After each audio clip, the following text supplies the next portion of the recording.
այս պահին ժամը 10:17-18 է։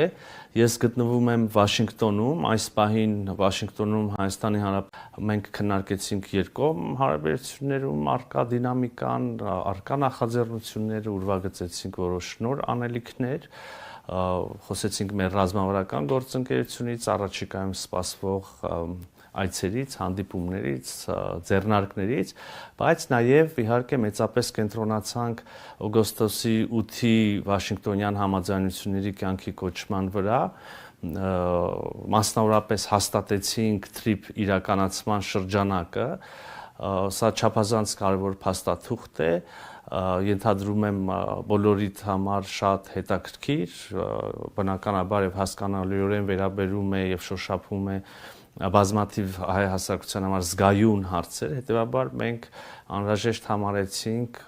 չնայած այստեղի ուշ ժամին, այնուամենայնիվ ուղիղ եթերում անդրադառնալ այդ հարցերին, այդ փաստաթղթին, ներկայացնել այն, որոշ դեպքերում հանդես գալ մեկնաբանություններով, եթե կլինեն հարցեր, կարծեմ զանգվածային լրատվության միջոցները արդեն որոշ հարցեր ուղարկել են, նաև ուղիղ եթերում պատասխանել այդ հարցերին, բայց նախքան մի անգամ անցնելու մեկնաբանությունների եւ տեքստի ներկայացմանը, ուզում եմ որպեսզի ավելի հասկանալի լինի, ներկայացնել ընդհանրապես ինչի ստեղծվեց այս փաստաթուղթը, ինչ է մեծ հաշվով այն իրենից ներկայացնում։ Ուրեմն հիշում եք հարգելի հայրենակիցներ, օգոստոսի 8-ին վարչապետ Փաշինյանի եւ նախագահ Ալիևի եւ Միացյալ Նահանգների նախագահ Դոնալդ Թրամփի որպես վկա, ուրեմն իրենց կողմից ընդունված հռչակագրում սահմանվեցին խաղաղության եւ ապաշրջափակման հարավային Կովկասում տրանսպորտային ենթակառուցվածքների ապաշրջափակման սկզբունքները, հիմնարար սկզբունքները, տարածքային ամբողջականություն, ինքնիշխանություն, իրավազորություն, ընդգծվեց փոխադարձությունը եւ նաեւ նշվեց, որ TRIP է սահմանվելու Թրամփի ուղի հանուն խաղաղության եւ բարգավաճման եւ մեծ հաշվով այդքանը այդ փուլում այս սկզբունքներն էին անհրաժեշտ հստակեցնել եւ համաձայնացնել եւ ահա անցել է ընդամենը 5 ամիս եւ մենք ամերիկյան կողմի հետ ուրեմն բանակցություններում հաջողել ենք արդեն շատ ավելի մանրամասն անդրադառնալ պայմաններին, չգիտեմ, հիմնադրման ուրեմն ձևին, բաժնեմասերին, կրկին սկզբունքներին եւ այլն, հիմա մենք դրա մասին կխոսենք, բայց ուզում եմ ասել, որ սա էլ վերջնական փաստաթուղթը չի լինելու, սա ուրեմն նշանակալի ձեռքբերում եմ համարում Հայաստանի համար ուրեմն եւ բոլոր գործընկերների համար եւ Միացյալ Նահանգների եւ մեր հարևանների համար շատ շահեկան մի փաստաթուղթ, որը մեծ հաշվով ընկած է օգոստոսի 8-ի հռչակագրի եւ վերջնական այդ պայմանագրերի ընկերության հիմնադրման ուրեմն եւ կանոնադրության եւ հնարավոր այլ վերաբերելի իրավական փաստաթղթերի միջև վստահեցնում եմ ձեզ, որ այն ինչ մեզ բոլորիս մեծ հաշվով քաղաքական հանրային հնչեղության առումով հետաքրքիր է, մեծ հաշվով հենց այս փաստաթուղթն է, ենթադրել կարող եմ, որ հետագայում արդեն մյուս ուրեմն կանոնադրական եւ մյուս հիմնադրման փաստաթղթերում մի քիչ ավելի իրավական տեքստ կլինի, իհարկե չեմ բացառում, որ նաեւ լինեն ավելի մանրամասներ այն տեղերում, որտեղ որ այս փաստաթուղթը սպառիչ չի նկարագրում որևէ գործընթաց կամ որևէ պայման, իհարկե այդ այն ինչ որ կլինի չի կարող շեղվել արդեն իսկ համաձայնեցված ուրեմն պայմաններից, դրույթներից, նաև ուզում եմ միանգամից ասել, վստահ եմ ինչպես նախկինում հիմա էլ այդ հարցը կլինի եւ ես ինչպես նախկինում հիմա էլ վստահեցնում եմ ձեզ եւ հուսամ առիթներ եղել են արդեն նաև ապացույցների, երբ ես ասում եմ, որ վստահեցնում եմ, այսպես է, տեսել ենք հետո փաստաթղթերն հրապարակել, տեսնենք, որ իրոք այդպես է եւ հիմա էլ եմ ուզում ասել, այդ հարցը կառաջանա, համաձայնեցված է այն, ինչ հանձնված է թղթին եւ հրապարակվել է Երևանյան ժամանակով գիշերը, ավելին համաձայնեցված չէ, չկա որևէ պայման, որը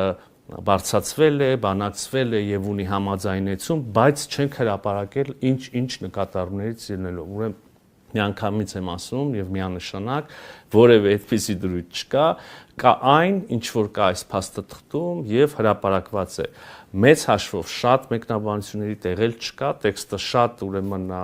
հանրամատչելի ձևակերպումներով է, տեքստը համապարփակ անդրադառնում է բոլոր հարցերին։ Ես ուղղակի փորձեմ այսպես ընթերցելով որոշ դեպքերում նաև միասին զրուցելով, քննարկելով, ներկայացնելով, տեղ-տեղ ուղիղ մեջ բերելով անցնենք առաջ։ Եվ այսպես սիրելի հայրենակիցներ, փաստաթուղթը վերնագրված է թրիփ իրականացման շրջանակ եւ այս փաստաթուղթը ուրեմն ինչպես նաև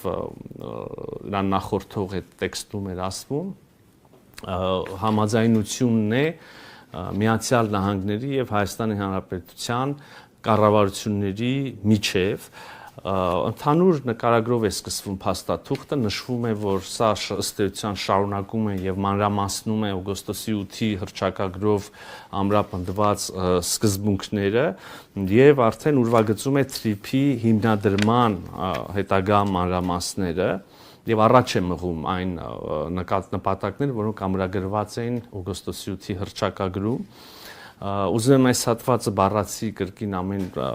հնարավոր մեկնաբանություններից կամ այլ թյուրիմացությունից խուսափելու համար նույնիսկ բառացի մեջբերում անել։ Ուրեմն թրիփը միտված է Հայաստանի տարածքում անխոչնդոտ բազմամոդալ տարանցիկ փոխկապակցվածության ստեղծմանը, նպաստելով տարածաշրջանային խաղաղությանը, կայունությանը եւ ինտեգրմանը, պետությունների ինքնիշխանության, տարածքային ամբողջականության եւ իրավազորության հարգանքի հիման վրա։ Այնուհետև նշվում է, որ թրիփը կապելով Ադրբեջանի հիմնական մասը իր Նախիջևան ինքնավար հանրապետության հետ եւ կենսական օղակ ստեղծելով տրանսկասպյան առևտրային երթուղում միջազգային եւ ներպետական փոխկապակցվածության փոխադարձ առավելություններ կստեղծի Հայաստանի Հանրապետության համար։ Ես կարևոր եմ համարում ուրեմն թրիփի այս մեծ ռեգիոնալ ուրեմն կոնտեքստում ներկայացումը, իսկապես ինչպես բազմիցս ասել ենք, թրիփը դա լոկալ նշանակության տրանսպորտային հանգույց չի, լոկալ նշանակության կապ չի, մեծ հաշվով, եթե թույլ կտակ ավելի բան փաստաթղթից շեղվելով նաև անդրադառնալ թրիփի եւ սապաշրջափակման ոգուն, հա, ես ինքս 3 շերտ եմ տեսնում, դա ուրեմն առաջին շերտը երրորդ երկիր փոխկապակցվածությունն է, պայմանական կենտրոնական Ասիա, Եվրոպական միություն օրինակ թրիփի միջոցով, երկրորդ շերտը դա ուրեմն Նախիջևան եւ Ադրբեջան փոխկապակցվածությունն է եւ երրորդ շերտը մեծ հաշվով մեզ համար թերևս ամենակարևորը Հայաստան եւ երրորդ երկրներ փոխկապակցվածությունն է երկու ուղղություններով Հայաստան կենտրոնական Ասիա եւ Հայաստան արևմուտք եւ ահա այս փաստաթուղթը այս ընկալումը